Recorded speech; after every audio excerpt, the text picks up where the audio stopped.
My wife recently said something odd about her ex, and it's been stuck in my head ever since. I'm 31, she's the same age, and we've been married for 4 years.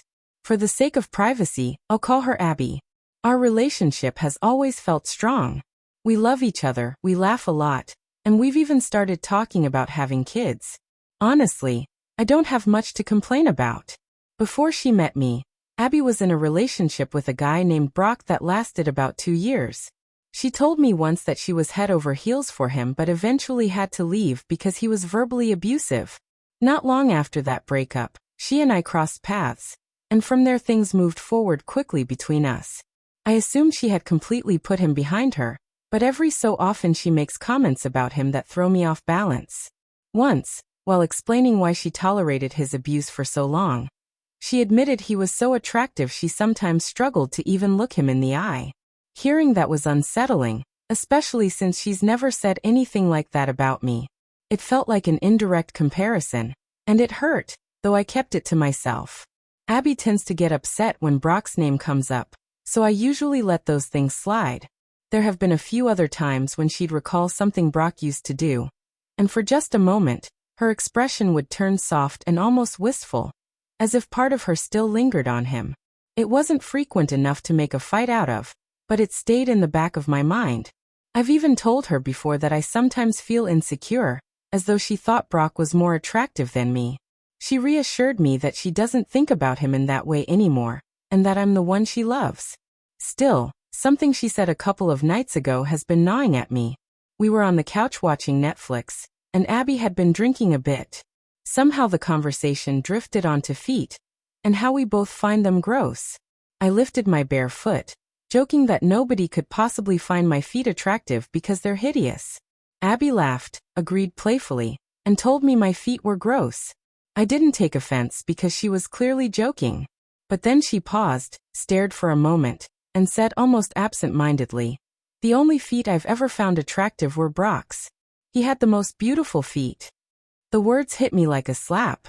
The room went silent after that, though Abby didn't seem to notice. She stared off into space while I turned my eyes back to the TV, trying to act normal.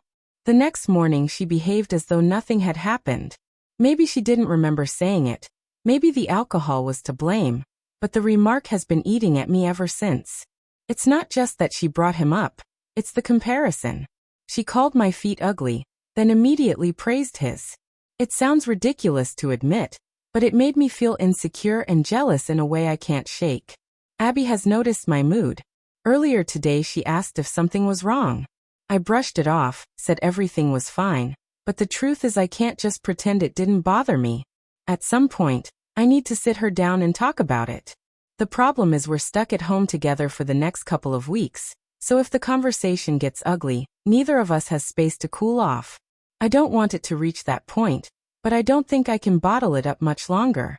The morning after, I tried to post about the situation while the first wave of replies to my original post was still coming in, but the system deleted it. In hindsight, maybe that was a good thing. It gave me more time to read through the advice people offered, and think it all over. Some of the responses I got were strange, even harsh. A few people labeled Abby an alpha widow. Others told me to file for divorce right away, because she must be cheating.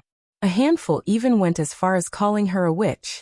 It was a sobering reminder that strangers on the internet don't know the full picture of anyone's marriage, and often project their own issues onto someone else's story. If anyone's thinking about posting online, I'd say be very selective about the advice you choose to follow. Just to clear up any speculation, Brock has been living in South Korea for 2 years. He has a restraining order that prevents him from contacting Abby. I also have open access to her messages. If she were cheating, I'd be the first to know. Amid all the noise, I did get some genuinely helpful advice. A few people explained the concept of trauma bonding, and how hard it can be for someone to completely detach from an abusive ex.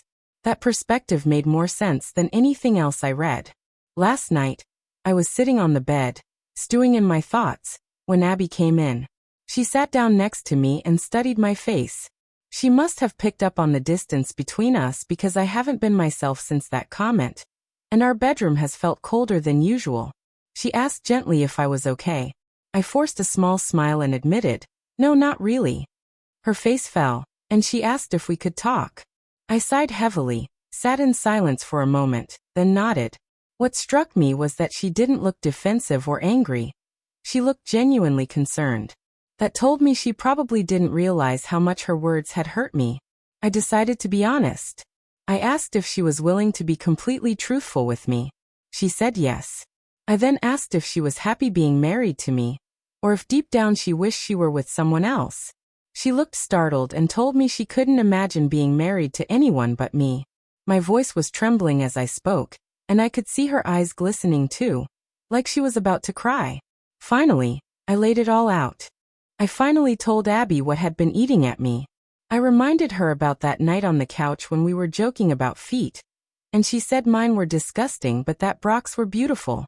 I admitted, "I know it might sound petty or ridiculous, but when you said that, it made me feel unattractive and honestly broke my heart." Her eyes widened and she immediately burst into tears.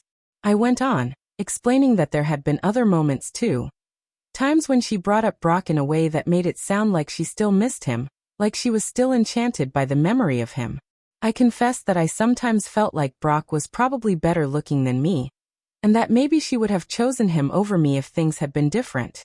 Abby cried for what felt like forever, though it was probably just a couple of minutes, before she could say anything back. When she finally spoke, she told me she hadn't realized her words about Brock came across that way, or that they had been hurting me so much. She told me she couldn't imagine being married to anyone but me. I told her that even though I knew I wasn't as handsome as Brock, it still hurt, and that made her cry even harder, really sobbing. When she managed to calm down, she admitted that Brock had been very attractive, and that she had once been infatuated with him. Saying it out loud seemed difficult for her.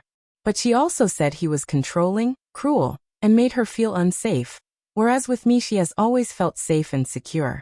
She reminded me that she chose to marry me, that she wanted to build a family with me, and that she had never once pictured a life with Brock that included marriage or children. We ended up talking for a long time, about things that were very personal and not something I want to share here. I did bring up what some commenters had said about trauma bonding, and Abby admitted she had felt hooked on the drama when she was with Brock. She agreed to talk to her counselor about lingering issues from that relationship. Our conversation stretched well over an hour, with both of us crying throughout, but by the end I felt lighter. Afterward, we curled up together, and I made a joke about how she was stuck with my ugly feet for the rest of her life. She cupped my face and told me my feet were the most beautiful in the world simply because they were mine. We kissed and ended up making love for the first time in a week. Maybe that's too much detail, but I know some people will appreciate knowing it ended on a tender note. I think the problem is mostly resolved now. Looking back, maybe I overreacted, but my feelings of hurt and insecurity were still real. I'm glad I didn't dismiss them or bury them. To those who gave thoughtful advice, thank you. It helped me find the courage to open up. Even so, I'll admit there's still a part of me that feels sad knowing I'm not the most attractive man Abby has ever been with. It's not so much jealousy as it is a longing to be the best she's ever had in every possible way, even physically. But I guess that's something I'll have to make peace with. Many of us probably do. I've also received a lot of kind words, and I'm grateful for them. I don't think this issue is magically solved, but I do think Abby and I are moving forward together and addressing it in a healthy way. That's why I consider it resolved for now. At the same time, I've seen some harsh and even disturbing comments. A few people have called me immature, insisted Abby must be cheating, or accused me of making the whole thing up because they didn't like how I wrote it. Some went as far as telling me I shouldn't post serious marriage problems here at all. And one person even messaged me telling me to end my life. I've always heard Reddit could be toxic, but this has been eye-opening. There are details I haven't shared, plenty in fact. And maybe it's natural that some readers project their own fears and frustrations onto my story. Still, I'm grateful to those who offered real support and constructive feedback. One comment that really stuck with me compared love to a parent cherishing their child's first drawing. It might not be perfect or museum-worthy, but to the parent, it's far more precious than a masterpiece by a famous artist. People are like that too. When love is real, imperfections don't matter. That helped me see things differently. Maybe I also need therapy to work through my own unrealistic expectations of wanting to be the best in every category of Abby's life. I don't want to put that kind of pressure on her, or make her feel like she can't be honest with me. For now, I'll leave things here. I may share another update in the future, but for now, I'm just grateful we're moving in the right direction.